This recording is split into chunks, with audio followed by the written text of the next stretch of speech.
ಇಷ್ಟು ನೋಡಿ ನೀನೇ ಉಡಿಸ್ಬೇಕು ಅಂತ ಇತ್ತು.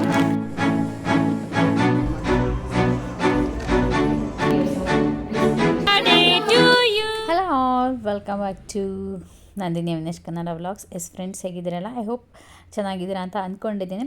ಫ್ರೆಂಡ್ಸ್, ಬನ್ನಿ, ತುಂಬ ದಿವಸ ಆದಮೇಲೆ ವ್ಲಾಗ್ನ ಅಪ್ಲೋಡ್ ಮಾಡಿದ್ದೀನಿ. ಆ್ಯಕ್ಚುಲಿ ಇದಕ್ಕೆ ಮುಂಚೆ ಒಂದು ವ್ಲಾಗ್ನ ಅಪ್ಲೋಡ್ ಮಾಡಿದ್ದೀನಿ, ಆದರೆ ಅದು ನಮಗೆ ಸ್ವಲ್ಪ ಲೇಟಾಗಿ ಸಿಗುತ್ತೆ, ಅಂದರೆ ಸ್ಯಾಟರ್ಡೇಗೆ ಸಿಗುತ್ತೆ. ಸ್ಯಾಟರ್ಡೇಗೆ ಸ್ಕೆಡ್ಯೂಲ್ ಮಾಡಿ ನಾನು ಅಪ್ಲೋಡ್ ಮಾಡಿದ್ದೀನಿ. ಬಿಫೋರ್ ದಟ್ ಒಂದು ವಿಡಿಯೋ ಹಾಕೋಣ ಅಂತ ಹಾಕ್ತಾಯಿದ್ದೀನಿ. ಇದು ಬಂದುಬಿಟ್ಟು ನಮ್ಮ ಸ್ಕೂಲ್ ಓರಿಯೆಂಟೇಷನ್ ಡೇ ಪ್ರೋಗ್ರಾಮ್ ದಿವಸದ್ದು ವ್ಲಾಗು. ಸೊ ಇವನ್ನೆಲ್ಲ ಆಲ್ಮೋಸ್ಟ್ ನೀವು ಸ್ಕೂಲಲ್ಲಿ ವಿಡಿಯೋ ಮಾಡಿದಾಗೆಲ್ಲ ನೋಡಿರ್ತೀರ, Kavita ma'am, Netra ma'am and Ashwini ma'am. So ಬನ್ನಿ, ಇವತ್ತು ಹೊಸ ಯೂನಿಫಾರ್ಮು ಓರಿಯೆಂಟೇಷನ್ ಡೇಗೆ ನಾವೆಲ್ಲ ಫಸ್ಟು ಯೂನಿಫಾರ್ಮ್ನ ಹಾಕೋದು.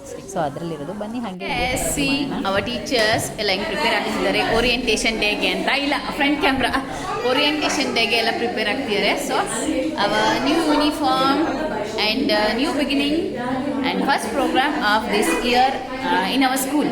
Okay, bani perornella nodona. Hi, what we are doing today? Orientation day. For orientation nodi.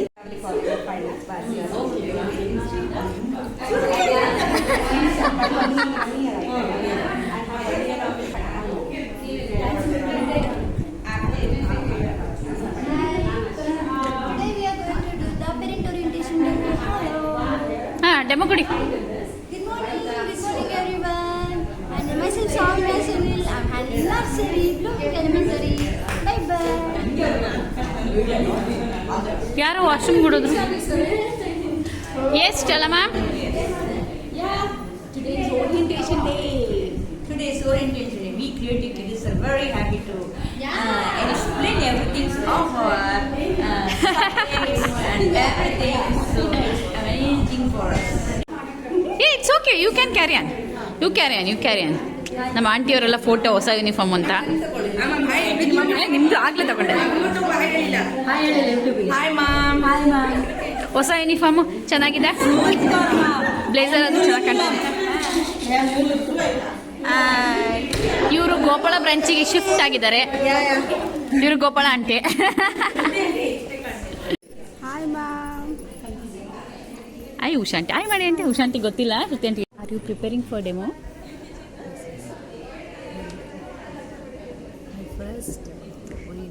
First orientation. So ಇವರಿಬ್ಬರು ಟೀಚರ್ಸ್ ಬಂದುಬಿಟ್ಟು ಗೋಪಾಳ ಬ್ರಾಂಚ್ನವರು ಹೊಸದಾಗಿ ಸೇರ್ಕೊಂಡಿರೋ. They have no idea about my YouTube videos. So ಹಾಗಾಗಿ ಅವರು ಕ್ಯಾಶುವಲಾಗಿ ಮಾತಾಡೋದು, ಅವ್ರ ರಿಯಾಕ್ಷನ್ ನೋಡಿ ಎಷ್ಟು ಒಂಥರ ಡಿಫ್ರೆಂಟ್ ಆಗಿದೆ ಅಲ್ವಾ. ಸೊ ಇನ್ನು ನಮ್ಮ ವಿನೋಬ ನಗರ ಬ್ರಾಂಚವ್ರಿಗೆ ಎಲ್ಲರಿಗೂ ಗೊತ್ತಿದೆ. ಸೊ ಗೋಪಾಳ ಬ್ರಾಂಚ್ ಕೆಲವ್ರಿಗೆ ಫ್ಯೂ ಮೆಂಬರ್ಸಿಗೆ ಮಾತ್ರ ಏನೂ ಐಡಿಯಾ ಇಲ್ಲ, but they are speaking nicely. And ಈಗ ಯಾಕೆ ವಾಯ್ಸ್ ಓವರ್ನ ಕಟ್ ಮಾಡಿದೆ ಅಂತಂದರೆ, ಈ ಒರಿಜಿನಲ್ ಆಡಿಯೋ ಕಟ್ ಮಾಡಿದೆ ಅಂದರೆ ಅಲ್ಲಿ ಬ್ಯಾಕ್ಗ್ರೌಂಡ್ ಮ್ಯೂಸಿಕ್ ಸ್ಟಾರ್ಟ್ ಆಗಿತ್ತು. ಹಾಗಾಗ್ಬಿಟ್ಟು ನಾನು ಕಟ್ ಮಾಡಿ ಅದನ್ನು ಹಾಗೆ ನಾನು ವಾಯ್ಸ್ ಓವರ್ ಕೊಡ್ತಾಯಿದ್ದೀನಿ ಅಷ್ಟೇ. ಆ್ಯಂಡ್ ಇವರಿಬ್ಬರು N1 ಆಯಿತಾ, ಅಂದರೆ ನಮ್ಮ budding elementary teachers Gopala branch and Vinoba Nagar branch. Anita ma'am ಮತ್ತು ಲಲಿತಾ ಮ್ಯಾಮ್ ಬಂದುಬಿಟ್ಟು ನಮ್ಮ Vinoba Nagar branch, and Keerthi Bhat ma'am from Gopala branch. ಹಾಗಾಗಿಬಿಟ್ಟು ಅವ್ರು 3 ಜನ ಇವರಿಷ್ಟೇ ಅಂತಲ್ಲ, ಎಲ್ಲರೂ ಹಾಗೆ ಮಾಡ್ತಾ ಇರೋದು. Gopala branch, Vinoba Nagar branch, blooming, budding, flourishing and blossoming elementary ಸಪ್ರೇಟಾಗಿ ಫೋಟೋ ಸೆಷನ್ ಎಲ್ಲ ಆಗ್ತಾಯಿತ್ತು. ಆ್ಯಂಡ್ ನಮ್ಮ ಮ್ಯಾಮ್ ಮಾತ್ರ ಫುಲ್ ಬ್ಯುಸಿ. ಅವರು ಪ್ರತಿಯೊಂದು ಕಡೆನೂ ಗಮನ ಕೊಡಬೇಕಿತ್ತಲ್ಲ. ಸೊ ಹಾಗಾಗಿ ಅವ್ರ ಅರೇಂಜ್ಮೆಂಟ್ಸ್ ಹೇಗೆ ನಡೀತಿದೆ, ಎಲ್ಲ ಕರೆಕ್ಟಾಗಿ ಬಂದಿದೆಯಾ, ವ್ಯವಸ್ಥೆ ಆಗಿದೆಯಾ ಅನ್ನೋ ಕಡೆ ಅವರು ಸೀರಿಯಸ್ ಡಿಸ್ಕಷನ್ಸಲ್ಲಿ ಇದ್ದರು. ಆಯಿತಾ ಪ್ರಿಪ್ರೇಷನ್ ನಿಮ್ಮದೆಲ್ಲ? ಈಗ ಎಲ್ಲರಿಗೂ ಸಿಗ್ತಾ ಕಾರ್ಡ್ಬೋರ್ಡು, ನಮಗೆ ನಂದು ಇಲ್ಲಿ ಇಟ್ಕೊಂಡಿದ್ದೀನಿ ಸ್ಲಿಪ್ಪು. ಮ್ಯಾಮ್ ಹೇಳಿದ್ರು ಹಾಗೆ ಎಷ್ಟೇ ಪ್ರಿಪ್ರೇಷನ್ ಆದರೂ ಲಾಸ್ಟ್ ಮಿನಿಟ್ ಪ್ರಿಪ್ರೇಷನ್ಸ್ ಅಂತ ಇರಬೇಕಲ್ಲ. ಹಾಗಾಗಿ ನಾವು 1 ವೀಕ್ ಮುಂಚೆಯಿಂದ ಕೂಡ ನಮ್ಮ ಸೆಲ್ಫ್ ಇಂಟ್ರಡಕ್ಷನ್ ಆಗಿರ್ಬೋದು ಅಥವಾ ನಮ್ಮ ಅಕಾಡೆಮಿಕ್ ಎಕ್ಸ್ಪ್ಲನೇಷನ್ ಇರ್ಬೋದು, ಎವ್ರಿ ಡೇ ನಾವು ಇನ್ ಫ್ರಂಟ್ ಆಫ್ ನಮ್ಮ ಮ್ಯಾಮ್ ಮಾಡ್ತಾನೆ ಇದ್ವಿ. ಬಟ್ ಲಾಸ್ಟ್ ಮೂಮೆಂಟಲ್ಲಿ ಮತ್ತೆ ಪ್ರಾಕ್ಟೀಸ್ ಮಾಡೋದು ತಪ್ಪಲ್ಲ. ಇಲ್ಲಿ ನಿಂತ್ಕೊಂಡು ಒಬ್ಬೊಬ್ಬರೇ ಏನೇನು ಹೇಳ್ಕೊಂಡಿದ್ವಿ ಮಿರರ್ ಮುಂದೆ, ಆಮೇಲೆ ನಮ್ಮ ಕಲೀಗ್ಸ್ ಮುಂದೆ ಎಲ್ಲ ಚೆನ್ನಾಗಿ ಪ್ರಾಕ್ಟೀಸ್ ಮಾಡ್ಕೊಂಡು ಹೋದ್ವಿ. ಸೊ ಇಷ್ಟಾಗಿತ್ತು ನಮ್ಮ ಪ್ರಿಪ್ರೇಷನ್ ವಿಡಿಯೋ. ಇದಾದ ಮೇಲೆ ನಾನು ನಾವು ಸ್ಟೇಜಿಗೆ ಹೋದ್ಮೇಲೆ ನಾವು ಫುಲ್ಲು ಹೆಂಗಿರ್ತೀವಿ ಅಂತಂದರೆ ತುಂಬ ಒಂಥರ ಗಂಭೀರವಾಗಿ ಇರಬೇಕಾಗತ್ತೆ. ಅದೆಲ್ಲ ಒಂದು ಡಿಗ್ನಿಟಿ ಇರುತ್ತಲ್ಲ, ಸೊ ಅದನ್ನು ಮೇಂಟೈನ್ ಮಾಡಬೇಕಾಗುತ್ತೆ. ಹಾಗಾಗಿ ಅದಾದಮೇಲೆ ನಾನು ಯಾವುದೇ ವೀಡಿಯೋಸ್ನ ಮಾಡಿಲ್ಲ. ಆ್ಯಕ್ಚುಲಿ ತುಂಬ ಚೆನ್ನಾಗಾಯಿತು. ಲಾಸ್ಟ್ ಇಯರ್ ಕೂಡ ಚೆನ್ನಾಗಾಗಿತ್ತು, ಈ ವರ್ಷ ಕೂಡ ತುಂಬ ಚೆನ್ನಾಗಾಯಿತು. ನಮ್ಮದು ಓರಿಯೆಂಟೇಷನ್ ಡೇ ನಡೆಯೋದು ಅಂಬೇಡ್ಕರ್ ಭವನಲ್ಲಿ ಪ್ರತಿ ವರ್ಷ. ಯಾಕೆ ಅಂತಾರೆ, ನಮ್ಮ ಸ್ಕೂಲಲ್ಲಿ ಅಷ್ಟು ಜನ ಪೇರೆಂಟ್ಸಿಗೆ ಜಾಗ ಸಾಕಾಗೋಲ್ಲ. Around 300 kids, more than Gopala branch ಸೇರಿದ್ರೆ ನಿಯರ್ಲಿ 400 ಕಿಡ್ಸ್ ಆಗ್ತಾರೆ. ಅಷ್ಟುದು ಪೇರೆಂಟ್ಸ್ ಇಂಟು 2 ಆಗುತ್ತೆ. ಸೊ ಹಂಗಾಗಿ ನಮ್ಮ ಸ್ಕೂಲಲ್ಲಿ ಅಷ್ಟು ಜಾಗ ಆಗಲ್ಲ ಅನ್ನೋ ಕಾರಣಕ್ಕೆ ಅಂಬೇಡ್ಕರ್ ಭವನಲ್ಲಿ ಆರ್ಗನೈಸ್ ಮಾಡಿರ್ತಾರೆ. ಸೊ ಸಕ್ಸಸ್ಫುಲಿ ಓರಿಯೆಂಟೇಷನ್ ಡೇ ಮುಗೀತು.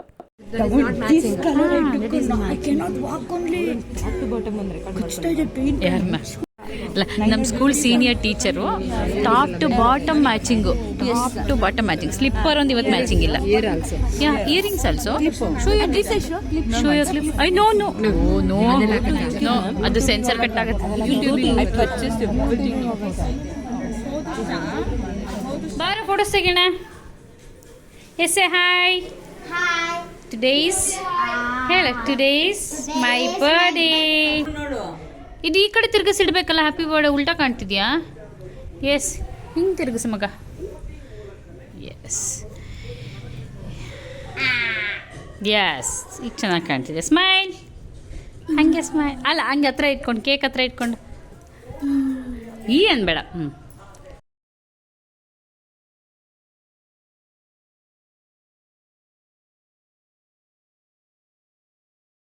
ಎಸ್ ಫ್ರೆಂಡ್ಸ್, ಹಾಗೆ ಈ ವ್ಲಾಗ್ನ ಯದುವೀರ್ ಬರ್ಡೇಗೆ ಕಂಟಿನ್ಯೂ ಮಾಡ್ತಾಯಿದ್ದೀನಿ. ಸೊ ಇವತ್ತು ಯದುವೀರ್ ಬರ್ಡೇ ಸಿಂಪಲಾಗೆ ಸೆಲೆಬ್ರೇಟ್ ಮಾಡ್ತಿದ್ದೀವಿ ಮನೇಲೆ. ನಾವು ಪ್ರತಿ ವರ್ಷ ಅಬ್ವಿಯಸ್ಲಿ ನಮ್ಮ ಹಳೆ ವಿಡಿಯೋ ನೋಡಿದ್ರೆ ಗೊತ್ತಿರುತ್ತೆ, ಯಾರನ್ನೂ ಕರಿತಿದ್ದಿಲ್ಲ. ನಾವು 4 ಜನ, ನಮ್ಮ ಅಪ್ಪ ಅಮ್ಮ ಒಂದೊಂದು ಸರಿ ಬಂದಿರ್ತಿದ್ರು ಅಷ್ಟೇ. ಈ ವರ್ಷವೂ ಅಷ್ಟೇ ನಮ್ಮ ಅಪ್ಪ ಅಮ್ಮ ಬಂದಿದ್ದಾರೆ. ಆದರೆ ನಮ್ಮ ಯದುವೀರಿಗೆ ಏನು ಆಸೆ ಇತ್ತು ಅಂದರೆ, ಅವರ ಸ್ಕೂಲ್ ಫ್ರೆಂಡ್ಸ್ ಅಂದರೆ ಅವ್ರು ಬಸ್ಸಲ್ಲಿ ಬರ್ತಾರಲ್ಲ, ಅವ್ರನ್ನ ಕರಿಬೇಕಂತ ಇಷ್ಟ ಇತ್ತು. ಸೊ ಹಾಗಾಗ್ಬಿಟ್ಟು ಸ್ಕೂಲ್ ಮಗು ಒಂದು ಬಂದಿತ್ತು, ಇನ್ನೊಂದಿಬ್ಬರು ಆ್ಯಬ್ಸೆಂಟ್ ಇದ್ದರು. ಹಾಗೆ ನಮ್ಮ ನೈಬರ್ಸ್ ಮಕ್ಕಳು ಒಂದು ಸ್ವಲ್ಪ ಜನ ಹುಡುಗರು ಅವರೆಲ್ಲ ಬಂದಿದ್ದರು. ಹಾಗೆ ಒಂದು ಸಿಂಪಲ್ ಕೇಕ್ ಕಟಿಂಗ್ ಪ್ರೋಗ್ರಾಮ್ನ ಮಾಡಿದ್ವಿ ಅಷ್ಟೇ. ನಾನು ಹೋಗ್ರಿ, ಇಲ್ಲ ಹೋಗ್ರಿ ನೀವು ಎದುರುತ್ತ. ನಾನು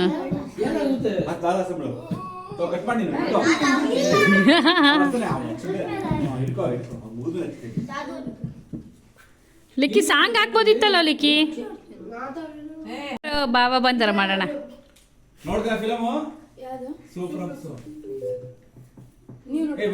ಹಾಂ, ಯಾವತ್ತದು? ಬುಧವಾರ ಹೋಗಿದ್ವಿ. ಎಲ್ಲಿ ಸಿಗೋದೇ ಇಲ್ಲ ಟಿಕೆಟಲ್ಲಿ.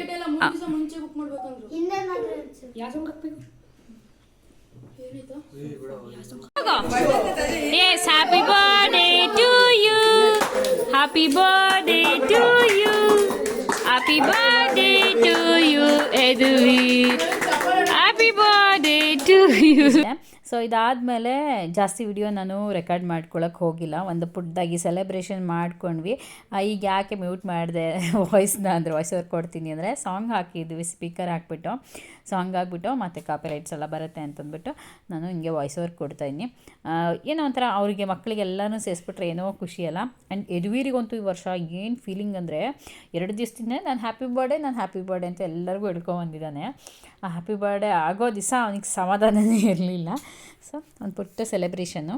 ಆ್ಯಂಡ್ ಈ ಸರಿ ಬರ್ಡೇಗೆ ಅಂತ ಅಂದ್ಬಿಟ್ಟು ಅವನಿಗೆ ತುಂಬ ಈಗಿನ ಮಕ್ಳು ಹೆಂಗೆ ಅಂದರೆ, ರೀಲ್ಸಲ್ಲಿ ಟಿ ವಿಯೆಲ್ಲ ನೋಡ್ತಾರೆ, ಏನೋ ಸ್ಕ್ವಿಡ್ ಗೇಮ್ ಅಂತ ಅಂದ್ಬಿಟ್ಟು ಬೇಕು ಅಂತ ಹಠ ಮಾಡ್ತಿದ್ದ ಅಂತ ಆನ್ಲೈನಲ್ಲಿ ಆರ್ಡರ್ ಮಾಡಿದ್ವಿ. ಸೊ ಆ್ಯಕ್ಚುಲಿ ಏನೂ ಇರಲಿಲ್ಲ, 1200 ರುಪೀಸ್ ಪೇ ಮಾಡಿದ್ದು. ಗಿಫ್ಟ್ ರಿಯಲಿ ಒಂಥರ ನನಗೆ ಬೇಜಾರಾಯಿತು. ಆದರೆ ಅದರಲ್ಲಿ 100 ರುಪೀಸ್ ಐಟಮ್ಸ್ ಕೂಡ ಇರಲಿಲ್ಲ. ಬಟ್ ಏನು ಮಾಡೋದು, ಅವ್ನು ತುಂಬ ಇಷ್ಟಪಡ್ತಿದ್ದ. ರಿಟರ್ನ್ಗೆ ಹಾಕೋಣ ಅಂದರೆ, ಇಲ್ಲ ನಂಗೆ ಬೇಕೇ ಬೇಕು ಅಂತ ಹಠ ಮಾಡ್ದ ಅಂತಂದ್ಬಿಟ್ಟು, ಸರಿ ಹೋಗಲಿ ಬಿಡಪ್ಪ ಅಂತಂದ್ಬಿಟ್ಟು ಅದನ್ನ ಕೊಡಿಸಿದ್ದು. ಏನೂ ಇರಲಿಲ್ಲ ಅದರಲ್ಲಿ. ಏನು ಗೊತ್ತಾ, ನಾವೆಲ್ಲ ಹಳೆ ಆಟ ಆಡ್ತಾಯಿದ್ವಲ್ಲ, ನಾವೆಲ್ಲ ಸಣ್ಣವರಿದ್ದಾಗ ಬೆಂಕಿಪಟ್ಟಣದ್ದು ಸೈಡ್ಸ್ ಕಟ್ ಮಾಡಿ ಇಟ್ಕೊಂಡು ಟಿಕ್ಕಿ ಅಂತ ಎಲ್ಲ ಆಟ ಆಡ್ತಿದ್ವಿ. ಅದಕ್ಕೆ ಹೊಸ ಒಂದು ಮಾಡಿದ್ದಾರೆ, ಸ್ಕ್ವಿಡ್ ಗೇಮ್ ಅಂತ ಎಲ್ಲ ಬಂತು. ಪ್ಲೇ ಬಟನ್ ಗೊತ್ತಿಲ್ಲ ನಿನಗೆ, ಡೈಮಂಡ್ ಬಂತು ಒಳಗಿಟ್ಟಿದ್ದೀನಿ. ಮೆದುವಿರ್ ಬಿಡಲೇ ಇಲ್ಲ ರಿಟರ್ನ್ ಹಾಕಿ, ನಂಗೆ ಹಾಕಲಿಲ್ಲ. ಯಾರಾದರೂ ಮಕ್ಕಳಿಗೆ ಆ ಥರ ಸ್ಕ್ವಿಡ್ ಗೇಮ್ ಅದು ಇದು ಕೊಡಿಸ್ತೀವಿ ಅಂದರೆ ಕೊಡ್ಸೋಕ್ಕೆ ಹೋಗಬೇಡಿ. ಏನೂ ಇಲ್ಲ ಐಟಮ್ ಅದರಲ್ಲಿ. 100 ಅಲ್ಲ 50 ರುಪೀಸ್ ಐಟಮು ಇಲ್ಲ, ಅದಕ್ಕೆ ಹೋಗಿ 1200 ರುಪೀಸ್ ಹಾಕಿದ್ದಾರೆ. ರಿಯಲಿ ಬೇಜಾರಾಯಿತು. ಆ್ಯಂಡ್ ಇವರು ಬಂದುಬಿಟ್ಟು ನಮ್ಮ ನೈಬರ್ಸ್ ಮಕ್ಕಳು, ನಾವು ಕೊಟ್ಟಿದ್ದ ಗಿಫ್ಟ್ನೇ ಎಲ್ಲರೂ ಬಂದುಬಿಟ್ಟು ಮತ್ತೊಂದು ಸರಿ ಕೊಟ್ಬಿಟ್ಟು, ಅದೊಂಥರ ಸುಮ್ಮನೆ ಫನ್ ಕಾನ್ವರ್ಸೇಷನ್ ಅಷ್ಟೇ. ನೀನು ಗಿಫ್ಟ್ ಕೊಡಬೇಡ ಅಂತಂದ್ಬಿಟ್ಟು ಮಾತಾಡಿಕೊಂಡು ಅದೇ ಗಿಫ್ಟನ್ನ ಕೊಟ್ಟು ಹೋಗ್ತಾಯಿದ್ರು. ಸೊ ಮಕ್ಕಳ ಜೊತೆಗೆ ಒಂದು more than half an hour time spend ಮಾಡಿದ್ವಿ. ಸೊ ಇದಾಗಿತ್ತು ನಮ್ಮ ಯದುವೀರ್ದು ಬರ್ಡೇ ಸೆಲೆಬ್ರೇಷನ್ನು. ಕ್ಯೂಟ್ ಲಿಟಲ್ ಪುಟ್ಟದಾಗಿ ನಾವು ಮಾಡ್ತೀವಿ ಅಷ್ಟೇ. ಇದನ್ನೆಲ್ಲ ತುಂಬ ಗ್ರ್ಯಾಂಡಾಗಿ ಏನು ಮಾಡೋಕ್ಕೆ ಹೋಗಲ್ಲ. 3 ಇಯರ್ಸ್ ಮಾಡಿದ್ದೀವಿ. ಲಿಖಿತ್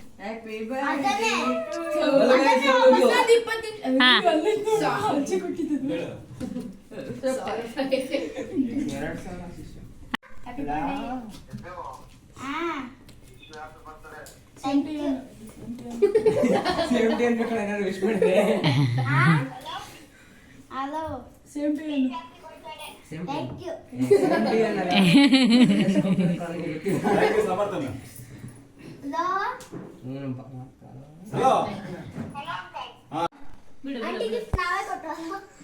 ನಮ್ಮಮ್ಮ ದುಡ್ಡು ಕೊಟ್ಟಿದ್ದು ನಾನು ಆರ್ಡರ್ ಮಾಡಿ. ಹಂಗೆಲ್ಲ ನೆಕ್ಕಬಾರ್ದು ಚಿನಿ. ನಿನಗೆ ಕೇಕ್ ತಿನ್ನೋದು ಅಷ್ಟು ಕೂತ್ಕೊಂಡು ಆಯ್ತಾ. ಹ್ಯಾಪಿ ಬರ್ಡೇ ಇವನಿಗೆ ಹಿಂದೆ ನಿನಗೆ ಮುಂದೆ ಹಾಕೊಂಬಿಡ ಬೈ. ಶ್ರಾವಣ ಮಾಸದ ಬಾಗಣ ಕೊಡೋಕ್ಕೆ ಬಂದಿದ್ರು. ಅದು ವಿಡಿಯೋ ಮಾಡ್ಕೊಳ್ಳೋಕ್ಕೆ ಆಗಲಿಲ್ಲ. ಇದು ಶ್ರಾವಣ ಮಾಸದ ಬಾಗಣ ಗಿಫ್ಟು.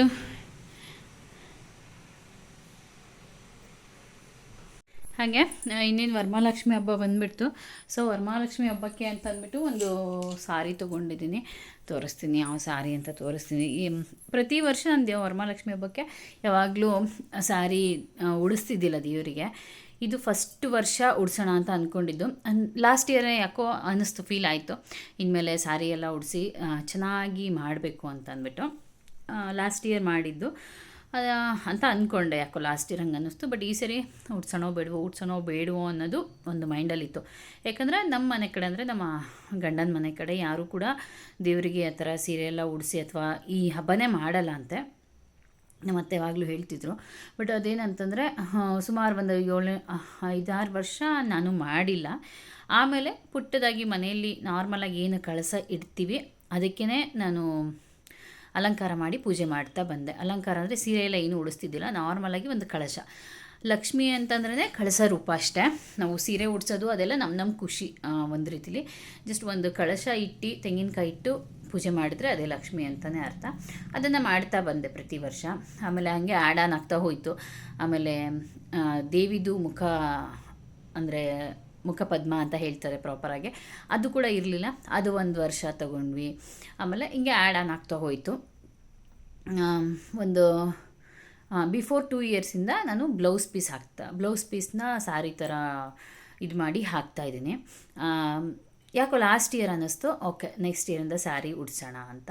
ಆವಾಗಲೇ ಅಂದ್ಕೊಂಡೆ ಓಕೆ ಸ್ವಲ್ಪ ಏನೋ ಒಂಥರ ಪಾಸಿಟಿವ್ ವೈಬ್ಸ್ ಆದರೆ, ನಮಗೆ ಒಂಥರ ಚೆನ್ನಾಗಾದರೆ ಸ್ಯಾರಿ ಉಡ್ಸೋಣ ನೆಕ್ಸ್ಟ್ ಇಯರ್ ಅಂತ. ಬಟ್ ಈ ಸರಿ ಸೊ ಎಲ್ಲ ಒಳ್ಳೆಯದೇ ಆಗಿದೆ.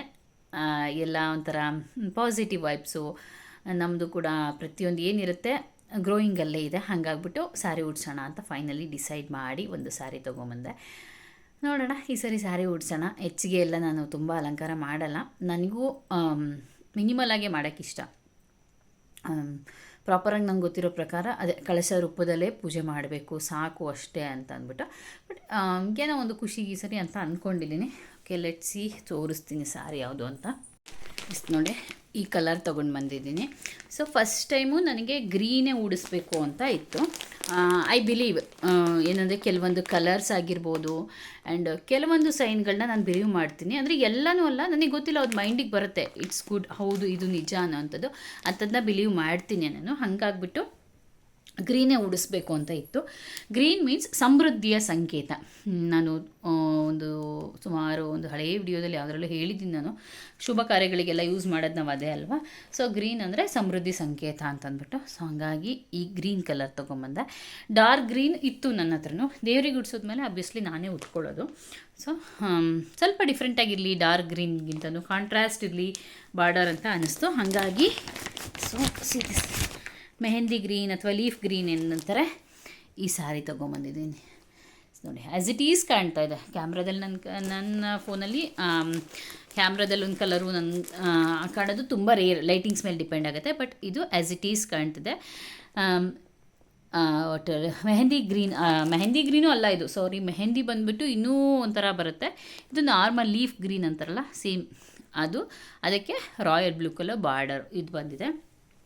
ಸೊ ಒಂದು ಸಿಲ್ಕ್ ಸಾರಿ ತೊಗೊಂಡು ಬನ್ನಿ ಫಾರ್ ದ ಫಸ್ಟ್ ಟೈಮ್ ದೇವ್ರಿಗೆ ಉಡ್ಸೋಕ್ಕೆ ಅಂತ. I hope everything will go good, ಎಲ್ಲ ಚೆನ್ನಾಗಾಗತ್ತೆ ಅಂತ ಅಂದ್ಬಿಟ್ಟು. ಸೊ ಇದು ಸ್ಯಾರಿ ಫುಲ್ಲು ಈಗ ಓಪನ್ ಮಾಡಿ ತೋರಿಸ್ತಾ ಇಲ್ಲ ನಾನು. ಇದಾಯಿತು. ಆಮೇಲೆ ಸುಮಾರಷ್ಟು ಶಾಪಿಂಗ್ಗಳು ಆಗಿದೆ ವರಮಹಾಲಕ್ಷ್ಮಿ ಹಬ್ಬಕ್ಕೆ. ಅಂದರೆ ಬಾಗಣ ಬಂದವರಿಗೆ ಅರ್ಶಿನ ಕುಂಕುಮ ಕೊಡಲಿಕ್ಕೆ ಆ ಥರದ್ದೆಲ್ಲ ಸುಮಾರಷ್ಟು ಶಾಪಿಂಗ್ ಮಾಡಿದ್ದೀನಿ, ಹೋಗೋದು ಅಷ್ಟೇ. ಸೊ ಫೈನಲಿ ಸೀರೆ ಚೆನ್ನಾಗಿ ಅನ್ನಿಸ್ತು. ನೋಡಿದ ತಕ್ಷಣ first impression is best impression ಅಂತಾರಲ್ಲ ಹಾಗೆ ಸುಮ್ಮನೆ ಅದು ಅಂಗಡಿಗೆ ಹೋಗ್ಲೋ ಬೇಡೋ ಅಂತ ಹೋದೆ. ನೋಡೋಣ ಇಷ್ಟ ಆದರೆ ತೊಗೊಳ್ಳೋಣ ಅಂತ ಹೋದೆ. ಅವ್ರು ತೆಗಿತಿದ್ದಂಗೆ ನಂಗೆ ಈ ಸ್ಯಾರಿ ಯಾಕೋ ತುಂಬ ಇಷ್ಟ ಆಯಿತು ಅಂತ ತೊಗೊಂಡು ಬಂದಿದ್ದು. ಅದರ ಜೊತೆಗೆ ಇನ್ನೊಂದಿಷ್ಟು ಸೀರೆಗಳನ್ನ ತಗೊಂಡಿದ್ದೀನಿ. ಸೊ ಇದು ಹೆಂಗೆ ಅಂತಂದರೆ ಈ ಮಂತ್ ತೊಗೊಂಡಿರೋದು ಲಾಸ್ಟ್ ಮಂತ್ ಒಂದು 3-4 ಸ್ಯಾರೀಸು. ಸೊ ತುಂಬ ಸ್ಯಾರೀಸ್ ಅಂತೂ ಇವಾಗ ತೊಗೊಳಕ್ಕೆ ಶುರು ಮಾಡಿಬಿಟ್ಟಿದ್ದೀನಿ. ಇನ್ಮೇಲೆ ಕಂಟ್ರೋಲ್ ಮಾಡಬೇಕಂತ ಅನಿಸುತ್ತೆ. ಬಟ್ ಈ ಸೀರೆ ತುಂಬ ಇಷ್ಟ ಆಗಿತ್ತು ನನಗೆ. ಇದು ಬಂದುಬಿಟ್ಟು semi Mysuru crepe silk sari. ಆ ಕಲರ್ ಆ್ಯಕ್ಚುಲಿ ತುಂಬ ಕಲರ್ಸ್ ಇತ್ತು, ಬಟ್ ಈ ಕಲರ್ ಯಾಕೋ ನನಗೆ ಇಷ್ಟ ಆಯಿತು ಅಂತ ತೊಗೊಂಡೆ. ಆ್ಯಂಡ್ ಇದು ಒಂದು ಬಂದುಬಿಟ್ಟು ನನಗೆ ಗಿಫ್ಟಾಗಿ ಸಿಕ್ಕಿರೋದು. ಸೊ ನೆಕ್ಸ್ಟ್ ವಿಡಿಯೋನಲ್ಲಿ ಗೊತ್ತಾಗುತ್ತೆ ಎಲ್ಲಿ ಕೊಟ್ಟಿದ್ದು, ಯಾರು ಕೊಟ್ಟಿದ್ದು ಅಂತಂದ್ಬಿಟ್ಟು. ಹಾಗೆ ಇದೊಂದು ಬ್ಲ್ಯಾಕ್ ಸ್ಯಾರಿ. ಸೊ ಒಮ್ಮೆ ಅಂಗಡಿಗೆ ಹೋದಾಗ ಇದು ತುಂಬ ಇಷ್ಟ ಆಯಿತು ಅಂತ ಇದನ್ನು ತೊಗೊಂಡೆ. ಈಗ ಆಲ್ರೆಡಿ ಇದೆಲ್ಲ ರೆಡಿಯಾಗಿ ಬಂದಿದೆ. ಯಾವತ್ತು ಯಾವ ಸ್ಯಾರಿ ಉಟ್ಕೋತೀನಿ ಅಂತ ನನಗಂತೂ ಗೊತ್ತಿಲ್ಲ. ಎಸ್ ಫ್ರೆಂಡ್ಸ್, ಈ ವ್ಲಾಗ್ನ ಇಲ್ಲಿಗೆ ಎಂಡ್ ಮಾಡ್ತಾಯಿನಿ. ಸಿಗೋಣ ನೆಕ್ಸ್ಟ್ ವಿಡಿಯೋನಲ್ಲಿ. Thanks for watching. ಬಾಯ್.